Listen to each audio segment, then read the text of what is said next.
propose à présent une enquête sur un thème qui fait régulièrement la une de nos journaux, un thème qui nous concerne tous, mais sans que l'on comprenne toujours très bien quels en sont les enjeux réels.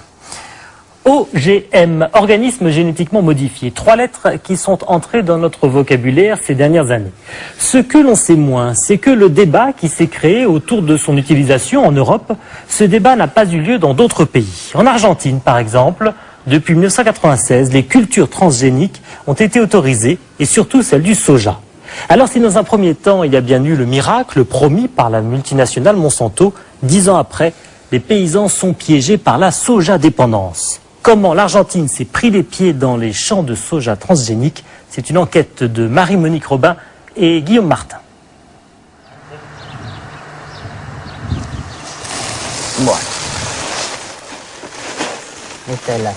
Voici les fameuses semences transgéniques.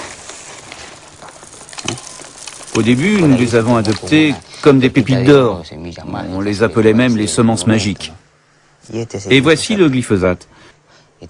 C'est un produit qui tue totalement toutes les mauvaises herbes. Quelle est la caractéristique exacte de ces semences? Le soja transgénique est résistant à ce produit. Donc vous pouvez épandre l'herbicide sur une parcelle et il ne reste que le soja. C'est très pratique et ça permet de réduire considérablement les coûts de production. C'est grâce au glyphosate, au Roundup et aux semences transgéniques magiques que nous avons pu surmonter les graves difficultés que nous connaissions alors dans l'agriculture.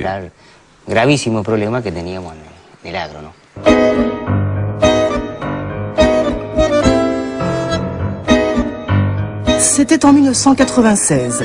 La compagnie américaine Monsanto lance en Argentine un soja transgénique baptisé Roundup Ready. Sa caractéristique, un gène issu d'une bactérie a été introduit dans sa structure ADN pour le rendre résistant au glyphosate, un herbicide puissant que Monsanto commercialise sous le nom de Roundup. Affectés par une grave crise économique qui plonge le pays au bord de la faillite, les paysans achètent massivement le fameux paquet technologique. Semences plus herbicides. Parmi eux, Hector Barchetta, qui exploite 127 hectares. Il a planté du soja transgénique sur les 3/4 de sa ferme, mais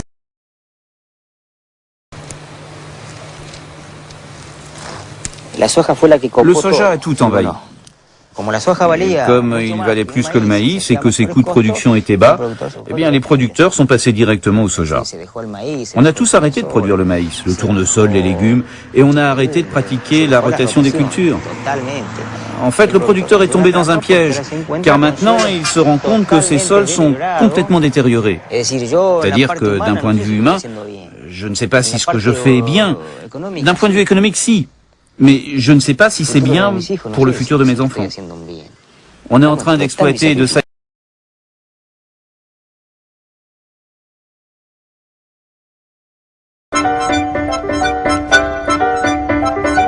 Aujourd'hui, le soja transgénique couvre la moitié des terres cultivables argentines, soit 14 millions d'hectares. Un processus encouragé par le gouvernement qui profite de la crise européenne de la vache folle pour engranger des devises et éponger une dette extérieure colossale. À la fin des années 90, l'interdiction des farines animales a provoqué une flambée des cours du soja. Walter Pengue est agronome à l'université de Buenos Aires. Il étudie les conséquences sur l'environnement de ce qu'il appelle la sojisation du pays. Et lui aussi est inquiet. Contrairement à l'argument commercial de Monsanto, les semences transgéniques n'ont pas réduit la consommation d'herbicides, c'est même tout le contraire.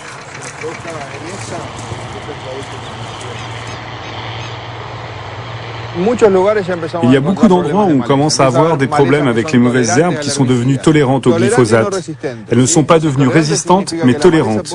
Ça veut dire qu'il faut utiliser beaucoup plus d'herbicides qu'avant pour en venir à bout. Avant, nous utilisions 2 litres à l'hectare, et nous sommes passés à 3,5 litres. D'année en année, il faut appliquer de plus en plus d'herbicides. Au niveau national, nous sommes passés d'une consommation annuelle d'1 million de litres dans les années 90 à 150 millions l'an passé. L'argument commercial de Monsanto est donc erroné. Ils peuvent le retourner en disant qu'ils vont lancer un herbicide plus puissant, permettant de contrôler les mauvaises herbes. Mais bon, c'est toujours la même logique, un vrai cercle vicieux.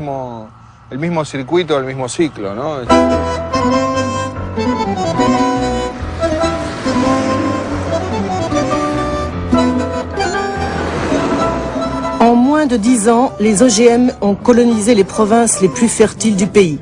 Buenos Aires, Santa Fe.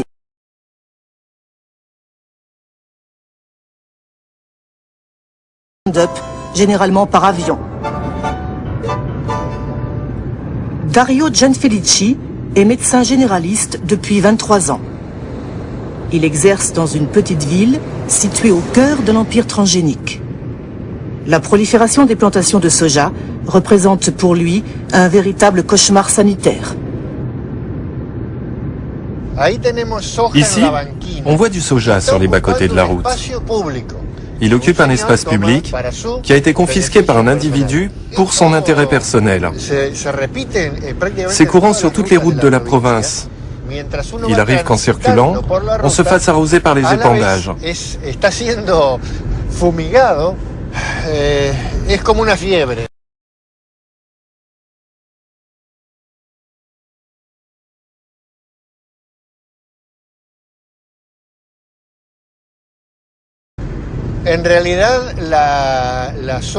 Le soja est même en train de faire disparaître l'élevage et la production laitière.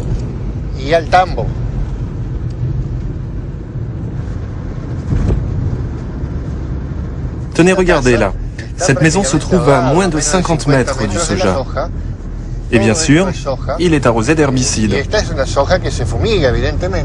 C'est impossible que les gens ne soient pas affectés. Et de l'autre côté, à droite, il y a une école, avec des enfants.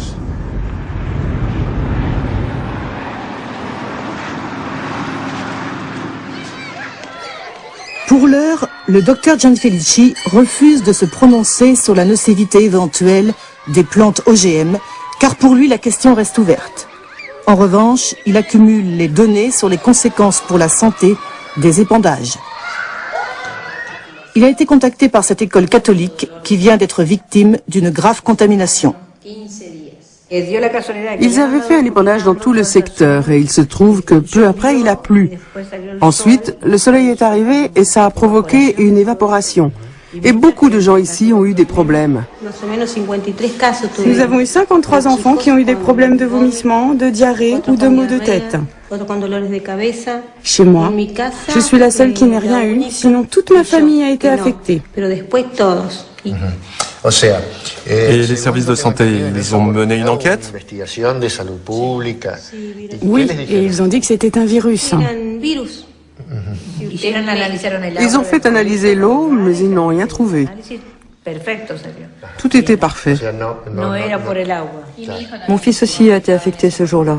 Et ils n'ont pas étudié la possibilité d'une intoxication par des produits agrochimiques? Non. Quel type de maladie avez-vous constaté dans votre cabinet? Fondamentalement, ce qui attire l'attention, ce sont les effets sur la fertilité et la fécondation. Grossesse extra-utérine, mort fœtale précoce, et puis aussi des problèmes de thyroïde, des problèmes respiratoires ou des problèmes de peau. Si vous prenez l'étiquette du Roundup, vous pouvez lire glyphosate et substances inertes. Ces substances inertes, ce sont des sulfates dont la polyéthylénamine, qui a un effet destructeur du système endocrinien et qui entraîne la formation de lymphomes et de graves problèmes de vue.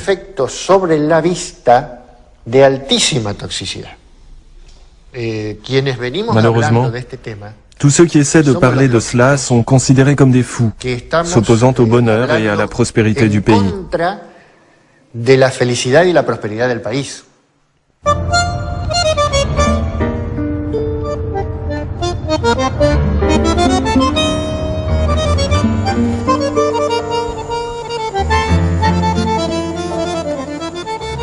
Voici un autre fou qui n'a pas froid aux yeux.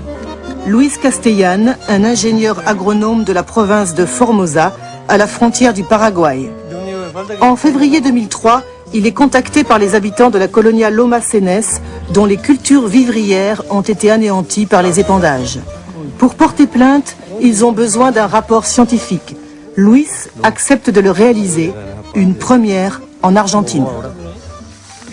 C'est là que j'ai pris cette photo.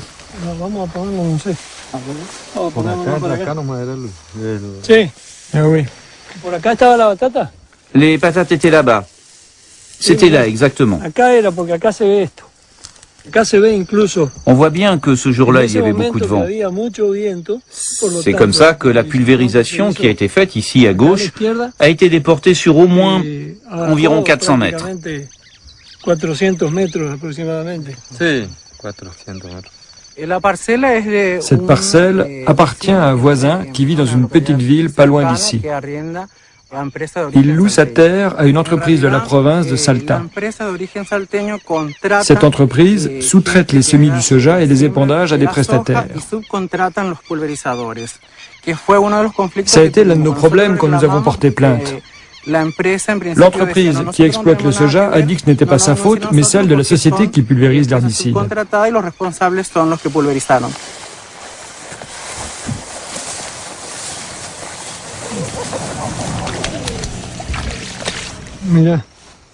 Cette plante a été manifestement affectée par le glyphosate.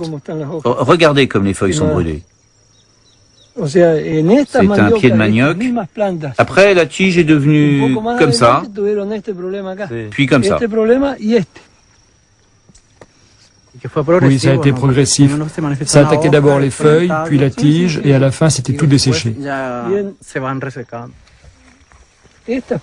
Ça, c'est une photo de patate que j'ai prise ici le premier jour où je suis venu. Vous vous souvenez? Tout le champ avait l'air d'avoir été piétiné, désordonné. Après, voici comment a fini le champ. C'était une semaine après. Il n'y avait plus rien, pas même une mauvaise herbe. Et voici une patate normale. Et là, les patates que j'ai ramenées d'ici.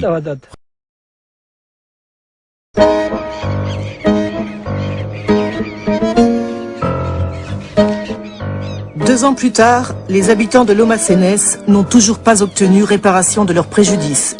Culture et bétail, ils ont tout perdu. Certains souffrent de troubles chroniques depuis la contamination, mais ils n'ont pas les moyens de se faire soigner. Aucun médecin n'a accepté de faire un rapport médical. Quant aux autorités, elles font la sourde oreille. Ça n'est facile pour personne de s'opposer au pouvoir. Dès le début, j'ai su que je courais des risques en acceptant de faire ce travail. Ce n'est pas facile. Ça a été très difficile. Nous avons dû nous affronter à la police, aux politiciens qui voulaient nous faire taire. Il y a des voisins qui ont refusé de s'associer à la plainte parce qu'ils avaient peur. D'autres ont abandonné leurs terres et sont partis. Dans des bidonvilles? Oui. Apparemment, le soja transgénique ne peut pas cohabiter avec les cultures traditionnelles. C'est très difficile. Surtout dans des secteurs comme ici, où les grandes extensions de soja sont entourées de petits producteurs. Tout le système constitue une menace. Si ce qui leur est arrivé se reproduisait, je ne sais pas combien d'entre eux resteraient. Aujourd'hui, l'Argentine représente le premier exportateur de produits issus du soja. Huile pour la consommation humaine et farine pour le bétail, à destination principalement et de la Chine.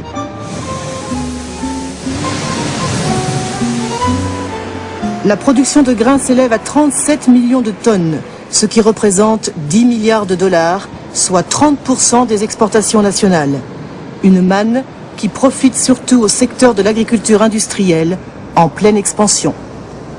D'après la Fédération agraire argentine, qui regroupe 70 000 agriculteurs, 100 000 exploitations familiales ont disparu au cours des 10 dernières années.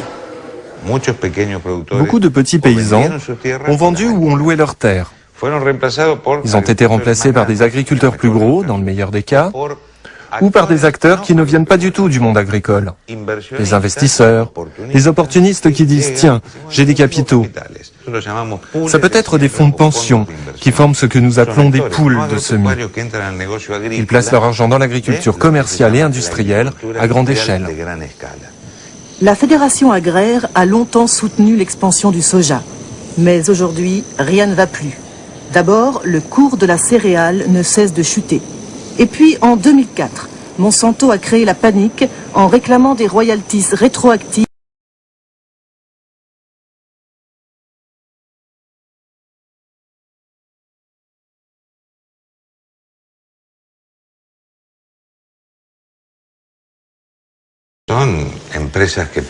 Ce type d'entreprise planifie à long terme, sur des décennies. Elle n'improvise pas. Au début, elle a utilisé la Précide, l'association des grands producteurs de soja, les moyens de communication, beaucoup d'argent. Elle a laissé les agriculteurs utiliser sa technologie, sans les poursuivre. Puis, une fois que c'est généralisé, viennent alors les pressions. Ce n'est pas de l'improvisation. Tout a été planifié. Côté gouvernement, on joue l'apaisement. Pas question de tuer la poule aux œufs d'or, l'État prélève un impôt de 20% sur chaque tonne de soja exportée. Au ministère de l'Agriculture, on rappelle qu'en Argentine, Monsanto n'a pas fait breveter le gène Roundup Ready et que sa décision de demander des royalties coïncide avec la fin de son monopole sur le glyphosate. En effet, le brevet de la compagnie est tombé dans le domaine public en 2000. Monsanto, de 1996 à 2004, n'a pas exigé de royalties. Mais quand la firme a vu que ses parts de marché en Roundup s'effondraient, elle s'est dit qu'elle allait se récupérer en faisant payer des royalties sur le soja.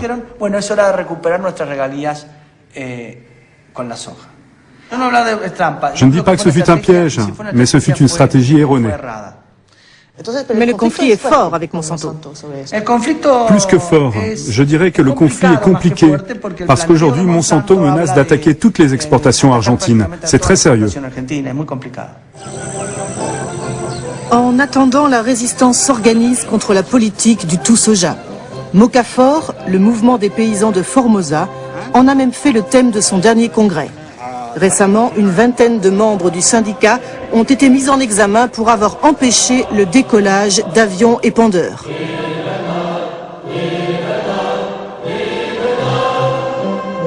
Pour Benigno Lopez, le chef de Mocafort, les cultures transgéniques menacent la sécurité alimentaire du pays. Le soja, à Formosa et dans le reste du pays, entraîne de nombreuses calamités. Il détruit la terre, il pollue l'environnement, il provoque des maladies. Et dans le même temps, il entraîne le déplacement des populations paysannes, créoles ou indigènes. Ce qui fait que nous, les Argentins, nous sommes devenus étrangers sur nos propres terres. Nous ne sommes pas d'accord avec ce projet du soja, ce projet transgénique, où les seuls bénéficiaires sont Monsanto, Cargill, qui emportent tout, brevettent les semences. Ce modèle est criminel. Nous voulons un autre modèle de production, le modèle agricole de la sécurité et de la souveraineté alimentaire. Nous voulons une campagne peuplée de paysans. C'est pour ça que nous luttons, que nous vivons, et parfois, il arrive qu'on en meure.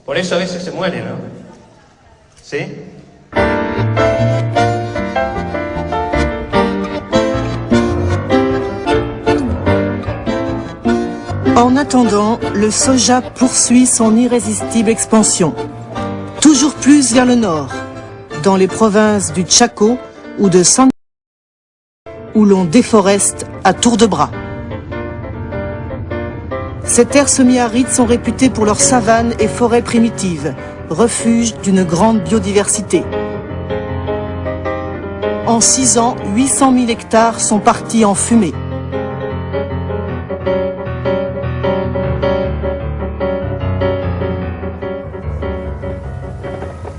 Comme ici, sur cette parcelle de 1600 hectares où l'on transforme le bois en charbon avant de livrer les sols dévastés aux OGM. Le propriétaire de cette parcelle est le fils du gouverneur de Tucumán. Tucumán, c'est une autre province? Oui, quant au père, il possède plusieurs milliers d'hectares tout près d'ici. Et ils sont venus ici pour faire du soja? Oui, du soja.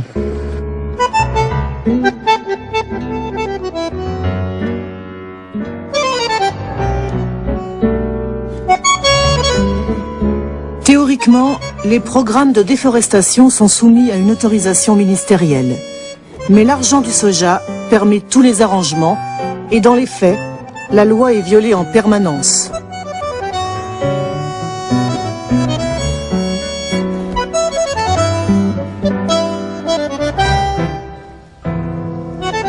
Guido Lorenz est un géographe allemand qui travaille à l'université de Santiago del Estero. Ce jour-là, il vient constater un arrachage non autorisé sur une parcelle de 24 000 hectares. Il est accompagné de Pedro Coronel, un ingénieur des eaux et forêts, qui, malgré les pressions, a décidé de briser la loi du silence. Comment ils ont fait l'arrachage? Avec 2 bulldozers, reliés entre eux avec une chaîne du type d'une ancre de bateau. Et ils avancent en parallèle.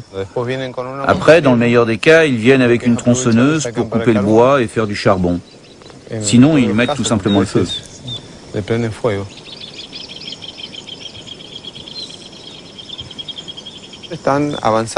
La fameuse frontière agricole ne cesse d'avancer.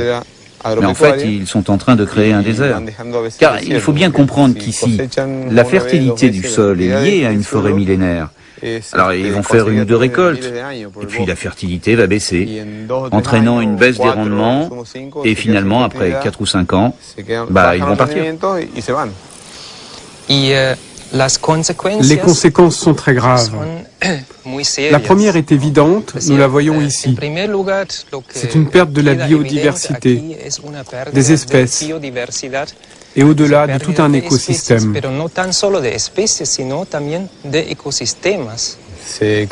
Ça entraîne l'extinction d'espèces tant végétales qu'animales qui vivaient en équilibre jusqu'à ce que ça se produise. La deuxième conséquence, c'est qu'avec le changement de l'usage de la terre, les sols s'altèrent. Comme on le voit ici, sous l'impact des gouttes d'eau, il se forme une croûte sur le sol. La surface de la terre se compacte et il suffit d'une croûte de 2 mm pour que l'eau ne puisse pas entrer dans le sol et commence à ruisseler.